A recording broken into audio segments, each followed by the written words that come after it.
Boa tarde, Québec. Bonjour. Alors, j'ai un avertissement à faire avant ma conférence de commencer. Cette conférence peut déclencher un fort sentiment de partie. Si ça arrive, c'est intentionnel. OK? Alors, la vie est faite des rencontres et des départs. Tout commence à partir d'une seule décision. Rester ou partir? Telle est la question. Quand on prend de l'initiative, on dirait que notre monde se transforme. Décider nous redonne la confiance pour prendre notre vie en charge. De nouvelles possibilités s'ouvrent et soudain, on se rend compte que nos rêves sont plus proches qu'avant. Les découvertes arrivent tous les jours. Dans mon histoire personnelle, il y a environ 1 an et demi, j'ai pris 2 décisions qui ont complètement changé ma vie. Je me suis mariée avec un très chanceux Québécois qui est parmi vous aujourd'hui. Hein? Et à cause de ça, j'ai déménagé au Québec. Alors, au moment que j'ai rencontré l'amour, j'ai dit au revoir à mon pays d'origine, le Brésil. Au cours des derniers mois, j'ai changé mon statut d'étrangère à résidente permanente au Canada. Et j'ai découvert que les processus d'immigration éveillent notre condition d'être humain. J'espère que j'ai bien m'exprimé ici avec mes selfies, mais on expérimente tous les types d'émotions. Peur, colère, un peu évident, hein? Tristesse, joie, affection, bonheur. Il faut être courageuse pour faire face aux nuances de cette aventure imprévisible. Alors, regardant en arrière, je me suis rendu compte que mon processus d'immigration était en effet une opportunité de connaissance de moi-même. Alors, je vous invite à faire partie de mon voyage personnel avec 3 stations d'arrêt. Bouclez votre ceinture et venez avec moi. Vous êtes prêtes? Oui. Cool. Station détachement. Croyez-moi, il est possible de vivre avec moi. J'entends souvent des histoires incroyables de migrants qui racontent. Je suis arrivée dans ce pays avec une valise, $10 dans ma poche et beaucoup de rêves. Eh bien, je suis arrivée avec 7 valises plus un chien. Je suis une femme, j'ai besoin d'avoir des options. Alors, c'est ça que j'ai pensé avant de quitter mon pays. Blague à part, j'ai dû laisser beaucoup plus que de biens matériels au Brésil. J'ai m'énouis de ma famille, de mes amis, c'est vrai, mais quand on décide de changer, il faut laisser quelques croyances limitantes derrière nous. Je vous donne quelques exemples. Rien n'est facile, je ne suis pas capable, les autres sont mieux que moi, je suis à ma limite, je ne peux pas faire confiance à personne. Je suis sûre que certaines de ces pensées ont déjà traversé votre esprit. La question est, les avez-vous crues? La peur, la colère et la tristesse sont des sentiments fréquents, souvent présents à cette station. Alors, il faut vivre un jour à la fois. Par contre, la curiosité et l'espoir sont là aussi. Si on croit que ce dont nous avons vraiment besoin est déjà au rendez-vous, ça rend la vie plus facile, les chemins plus faciles de continuer, parcourir. Station inconfort. Bon, ce n'est pas une station très populaire, c'est vrai. Qui ici veut descendre dans une station inconfortable? Peut-être un athlète d'endurance, un Ironman, quelque chose comme moi, par exemple. Mais OK, normalement, les personnes n'ont pas vraiment le goût de faire ça. Au Québec, on apprend qu'ici, il fait fret en tabarouette. Je fais de mon mieux pour bien l'exprimer en québécois. Ça veut dire qu'il n'y a pas besoin de confort ni thermique, ni psychologique. Je vais utiliser les saisons de l'année, les 4 saisons de l'année, comme façon de livrer les messages de cette station, parce que la mère nature nous donne de bons exemples de sagesse, d'endurance et de transformation. Est-ce que quelqu'un reconnaît cet endroit? C'est le Mont-Sainte-Anne. Cet automne.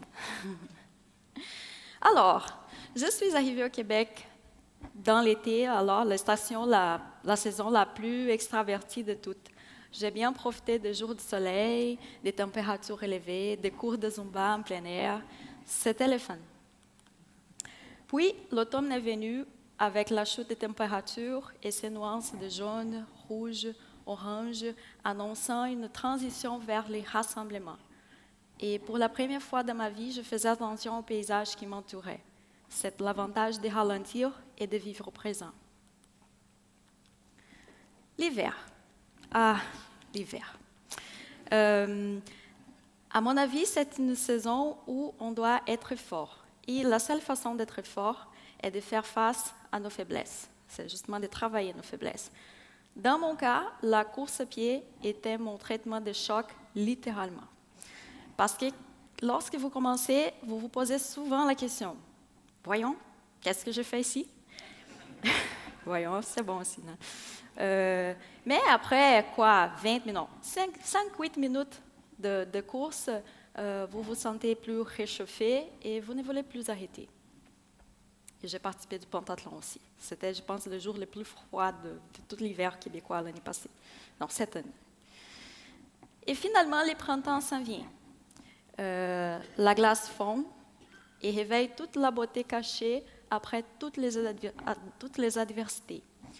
Voilà l'histoire de notre vie. Il faut dépasser notre point de non-retour.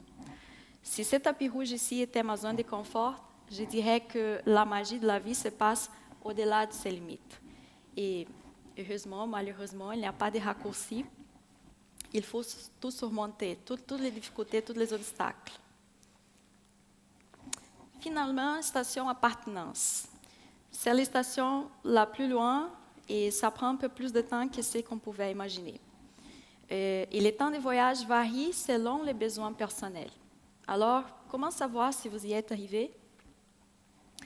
C'est quand nous nous sentons reconnaissantes de la vie qu'on mène et de l'endroit où nous sommes. Et c'est un sentiment qui varie, qui est très subjectif, mais ça veut dire que vous êtes finalement arrivé chez vous. Dans mon voyage, il y a eu des moments très symboliques de ma communion avec la vie qui m'a accueillie. L'audition TEDx Québec. Qui peut être plus motivant que recevoir un courriel qui dit, c'est vrai, j'ai reçu un courriel qui disait, votre sujet est pertinent, votre idée est digne d'être partagée et votre potentiel est excellent. Honnêtement, même si je n'avais pas été choisie ce jour-là, m'a redonné ma confiance à moi-même. Le TEDx Québec m'a dit mon premier oui, et pour cela, je serai toujours reconnaissante.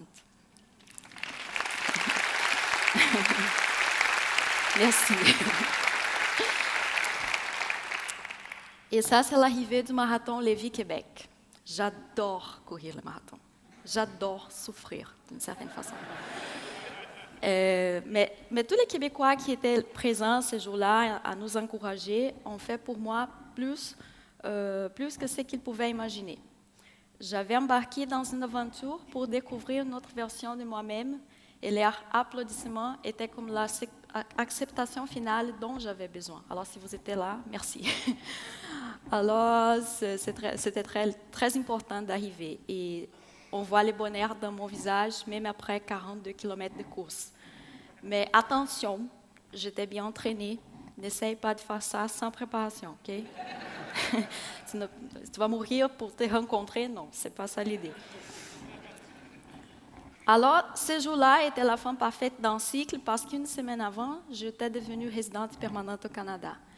Et le lendemain, j'ai commencé ma vie professionnelle au Québec. Je travaille dans une entreprise qui accueille et fait confiance aux capacités des immigrants. Nous sommes plus de 20 nationalités à travailler ensemble pour une même mission, un monde plus ouvert à travers les logiciels libres et les technologies ouvertes. Alors, à la fin de mon voyage, ce n'était pas par hasard que je suis arrivée à cette destination.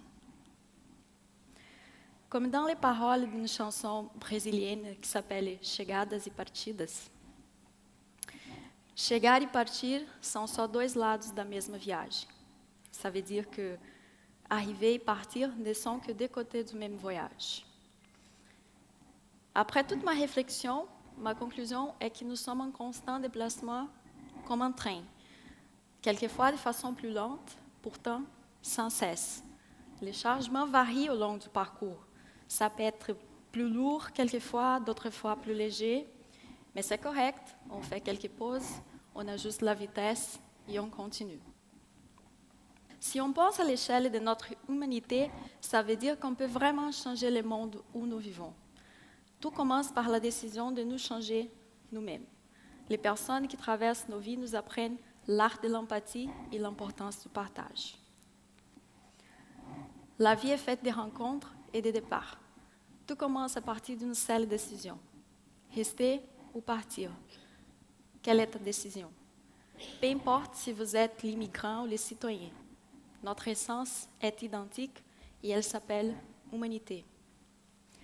Alors, pour celles et celles qui veulent profiter d'un voyage, d'une aventure d'épanouissement individuel avec une contribution vers l'humanité, je ne souhaite qu'une seule chose.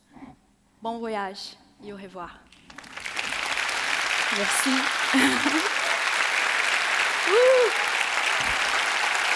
J'ai réussi. Merci.